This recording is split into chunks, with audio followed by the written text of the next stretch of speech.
Welcome back to my YouTube channel, guys. Let us start with the today's video. Today's video is all about listening test and do share me your scores in the comment section.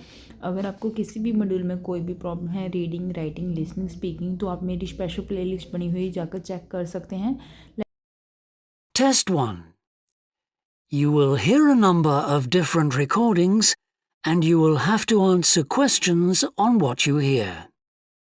There will be time for you to read the instructions and questions, and you will have a chance to check your work.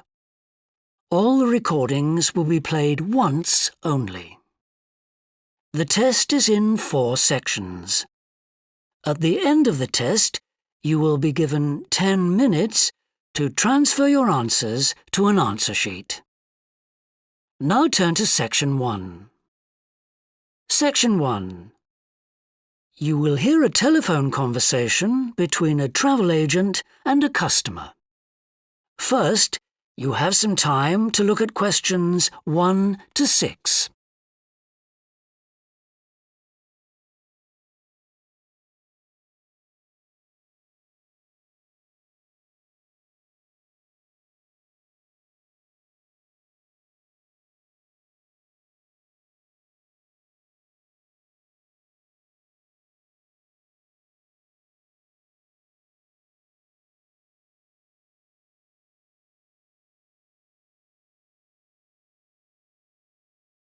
You will see that there is an example that has been done for you. On this occasion only, the conversation relating to this will be played first. Good morning, World Tours. My name is Jamie. How can I help you? Good morning. I want some information on self-drive tours in the USA. Could you send me a brochure? Of course. Could I have your name, please? Andrea Brown. The customer's name is Andrea Brown, so Brown has been written in the space. Now we shall begin. You should answer the questions as you listen because you will not hear the recording a second time. Listen carefully and answer questions 1 to 6. Good morning, World Tours. My name is Jamie. How can I help you? Good morning. I want some information on self-drive tours in the USA. Could you send me a brochure? Of course. Could I have your name, please? Andrea Brown. Thank you. And your address? 24 Ardley Road. Can you spell that? Ardleigh Road. Postcode? BH5 2OP. Thanks. And can I have your phone number? Is a mobile all right? Fine. It's 07786 643 091. Thank you. And can I ask you where you heard about World Tours? From a friend, or did you see an advert somewhere? No, I read about you in the newspaper. OK, I'll get the brochures in the post to you, but can I give you some information over the phone? What kinds of things do you want to do on your holiday? I'm interested in going to California with my family. I've got 2 children, and we want to hire a car. OK, we have a couple of self-drive tours there visiting different places of interest in California.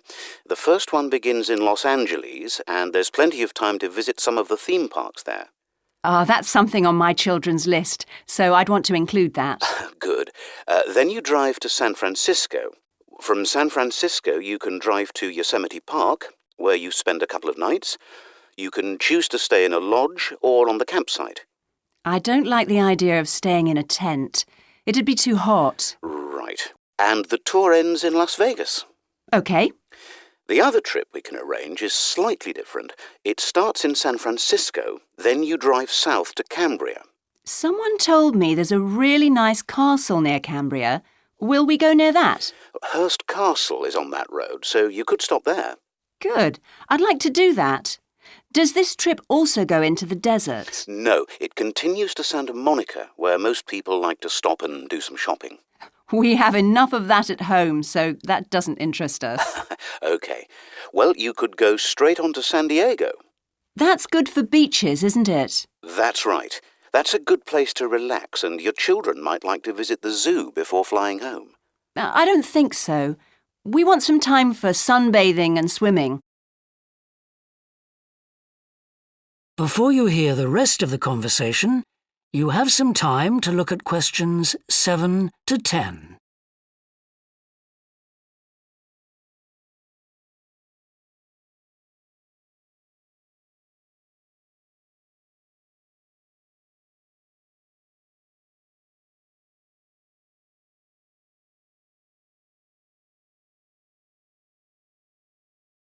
Now listen and answer questions 7 to 10. So, how many days are the trips and how much do they cost? The first one I told you about is a self-drive tour through California, which lasts 12 days and covers 2,020 kilometres. The shortest journey is 206 kilometres and the longest is 632 kilometres. The cost is £525 per person. That includes accommodation, car rental and a flight, but no meals. OK. And the other trip? That lasts 9 days, but you spend only 3 days on the road. You cover about 980 kilometres altogether. So is that cheaper then? Yes, it's almost £100 cheaper. It's £429 per person, which is a good deal. So that covers accommodation and car hire. What about flights? They aren't included, but these hotels offer dinner in the price. OK. Well, thank you very much. I'll be in touch when I've had a chance to look at the brochure. I'm pleased to help. Goodbye. Goodbye. That is the end of section 1. You now have half a minute to check your answers.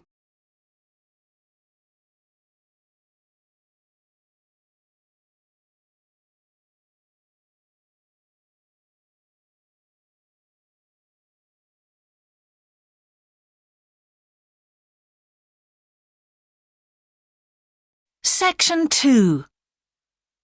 You will hear a man who owns a holiday home talking on the phone to a woman who is staying there.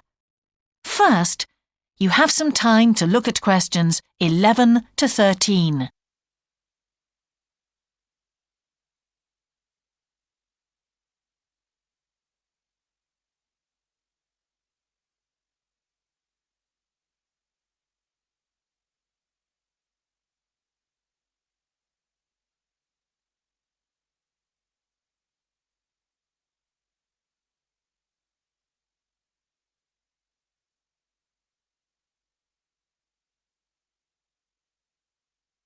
Now listen carefully and answer questions 11 to 13. Hello? Hi, it's Laura Carlton here. We've just arrived at the holiday flat, but I can't get the hot water and heating to work. Oh, right. That's easy. Don't worry. In the upstairs cupboard, you'll find the water heater. You'll see 3 main controls on the left at the bottom of the heater. The first one, the round one on the far left, is the most important one for the heating and hot water. It's the main control switch. Make sure it's in the on position. The switch itself doesn't light up, but the little square below will be black if the switch is off. That's probably what's happened. It's got switched off by mistake. The middle one of these 3 controls, you'll see it's slightly larger than the first one, controls the radiators. If you feel cold while you're there and need the radiators on, this needs to be turned to maximum. The last of the 3 controls, the one on the right, is usually on about a number 4 setting, which for the water in the taps is usually quite hot enough. Below the heating controls in the middle is a small round plastic button. If there isn't enough water in the pipes, sometimes the heater goes out. If this happens, you'll need to press this button to reset the heater. Hold it in for about 5 seconds and the heater should come on again. Then there's a little square indicator under the 3rd knob that's a kind of alarm light. It'll flash if you need to reset the heater. It sounds complicated. I'm sure you won't have any problems with it. There should be some more instructions on the side of the heater. Call me back if you can't make it work. OK. Before you hear the rest of the conversation, you have some time to look at questions 14 to 20.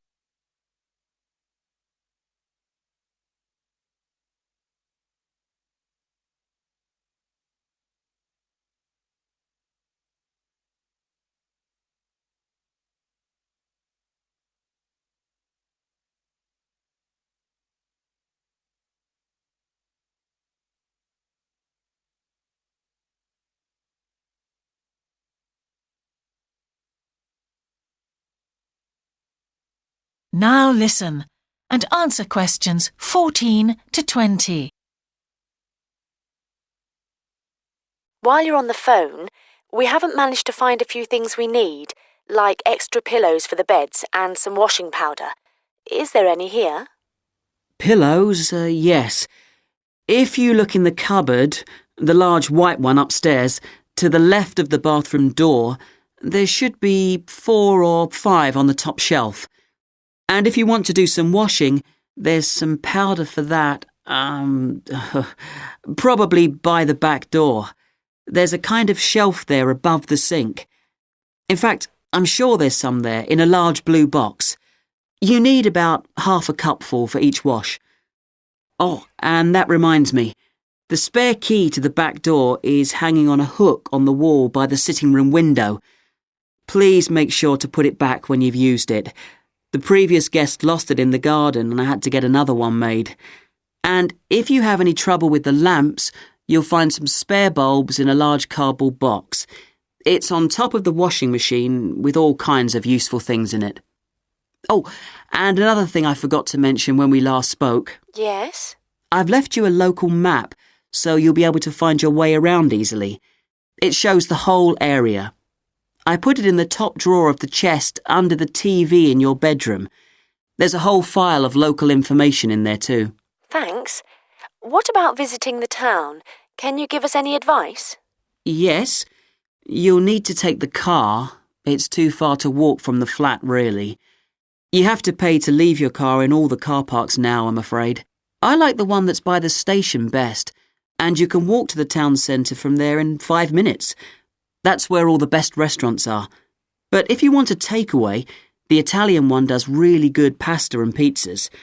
Call 732281 for that one, or 766119 for the Chinese. They're both good, and they'll both deliver to the flat. As for places to visit, yes, do go and see the Railway Museum. The exhibition is small, but really good. It gets very crowded on Sundays, so I suggest you visit it on a quieter day, later in the week, but not on Thursdays, which is market day. You won't find anywhere to park, and it's also the only day of the week when they're not open. Anything else? Not for the moment. Thanks. That is the end of section 2. You now have half a minute to check your answers.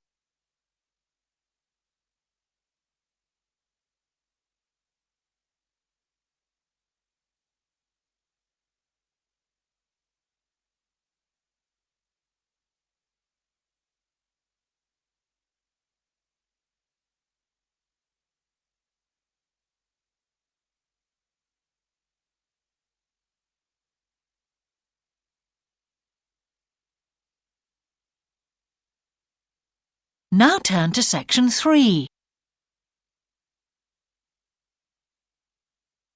Section 3. You will hear a conversation between an English teacher called Paul and a former student of his called Kira. First, you have some time to look at questions 21 to 25.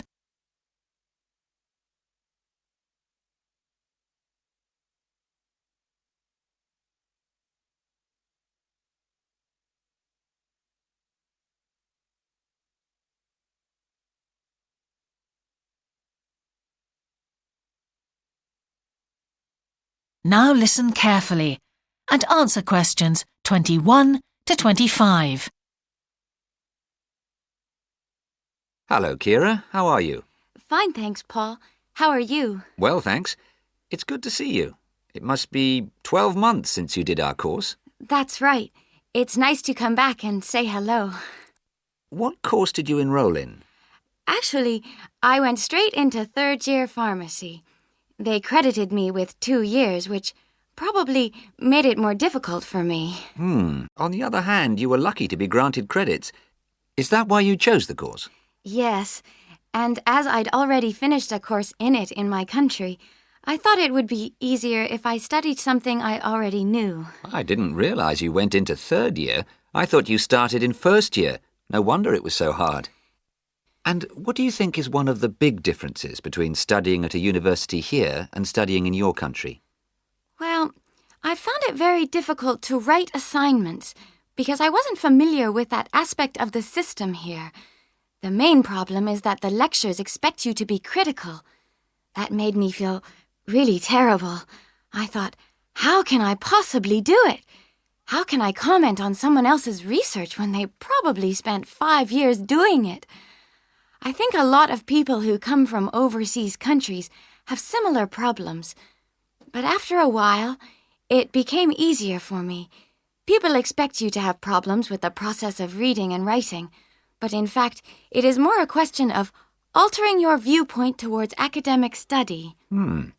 How was the content of the lectures? Was it easy for you? I didn't really have many problems understanding lectures. The content was very similar to what I'd studied before. And what about the lecturers themselves? Are they essentially the same as lecturers in your country? Well, actually, no. Here they're much easier to approach. After every lecture, you can go and ask them something you didn't understand, or you can make an appointment and talk to them about anything in the course. Maybe you found them different because you're a more mature student now, whereas when you were studying in your country, you were younger and not so assertive. No, I don't think that's the difference. Most of the students here do it.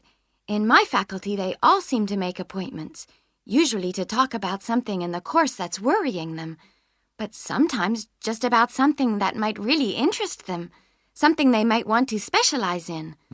The lecturers must set aside certain times every week when they're available for students. That's good to hear. Before you hear the rest of the conversation, you have some time to look at questions 26 to 30.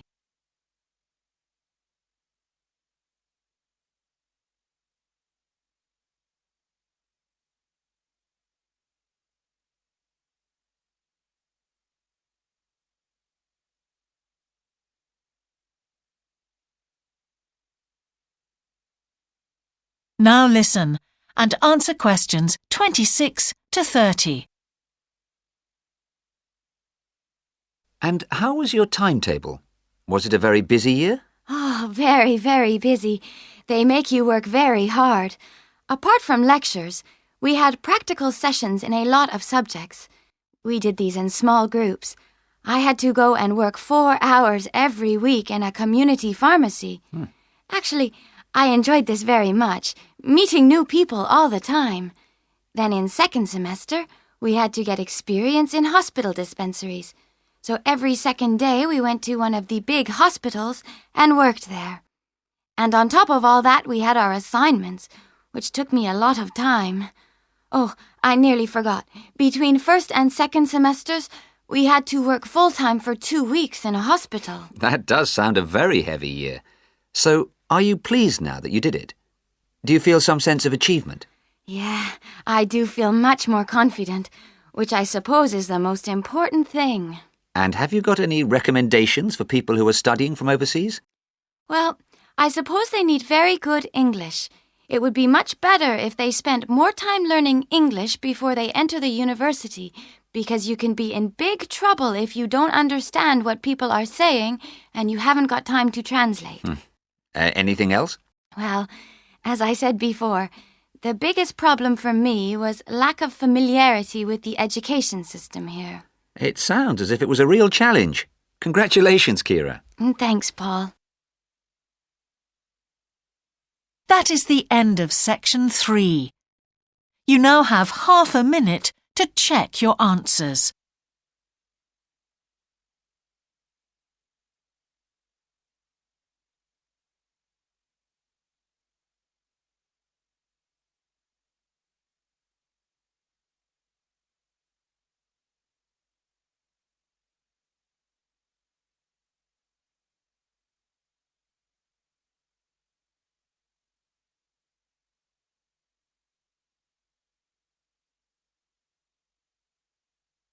Now turn to section 4.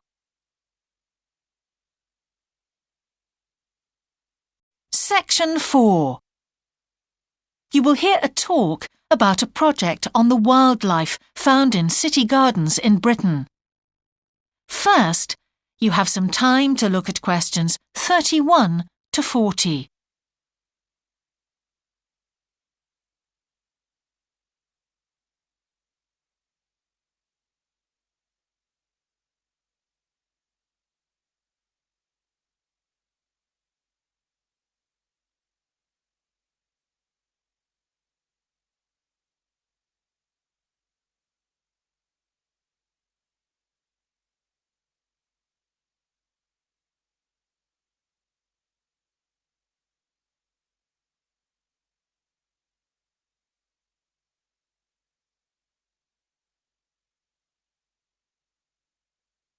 Now listen carefully and answer questions 31 to 40. Good morning. Today I'd like to present the findings of our Year 2 project on wildlife found in gardens throughout our city. I'll start by saying something about the background to the project, then talk a little bit about our research techniques, and then indicate some of our interim findings. First of all, how did we choose our topic? Well, there are 4 of us in the group, and one day, while we were discussing a possible focus, 2 of the group mentioned that they had seen yet more sparrowhawks, one of Britain's most interesting birds of prey, in their own city centre gardens, and wondered why they were turning up in these gardens in great numbers. We were all very engaged by the idea of why wild animals would choose to inhabit a city garden. Why is it so popular with wildlife when the countryside itself is becoming less so? The first thing we did was to establish what proportion of the urban land is taken up by private gardens. We estimated that it was about 1/5, and this was endorsed by looking at large-scale usage maps in the town land survey office, 24% to be precise. Our own informal discussions with neighbors and friends led us to believe that many garden owners had interesting experiences to relate regarding wild animal sightings. So we decided to survey garden owners from different areas of the city. Just over 100 of them completed a survey once every 2 weeks for 12 months, ticking off species they had seen from a pro forma list, and adding the names of any rarer ones. Meanwhile, we were doing our own observations in selected gardens throughout the city. We deliberately chose smaller ones because they were by far the most typical in the city. The whole point of the project was to look at the norm, not the exception. Alongside this primary research on urban gardens, we were studying a lot of books about the decline of wild animals in the countryside and thinking of possible causes for this. So what did we find? Well, so much that I just won't have time to tell you about here. If you're interested in reading our more comprehensive findings, we've produced detailed graphic representations on the college website, and of course any of the group would be happy to talk to you about them. Just email us. What we've decided to present today is information about just 3 species because we felt these gave a good indication of the processes at work in rural and urban settings as a whole.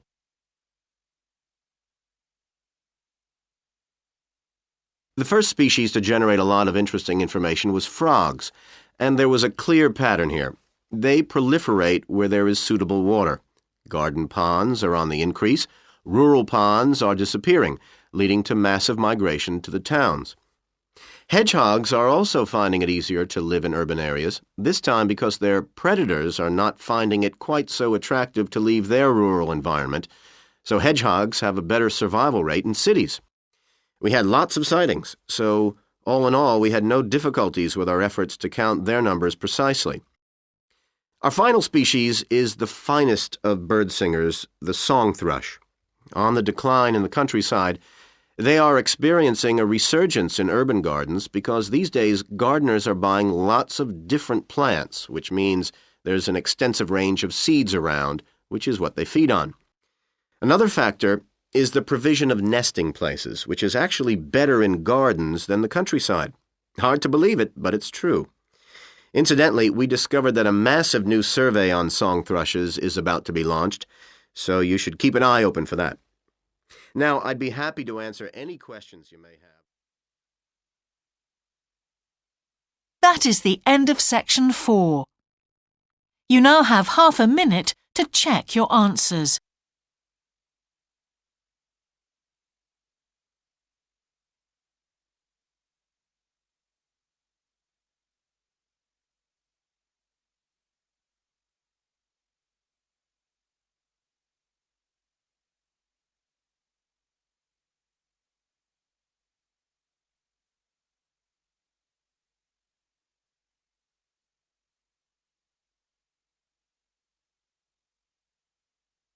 That is the end of the listening test.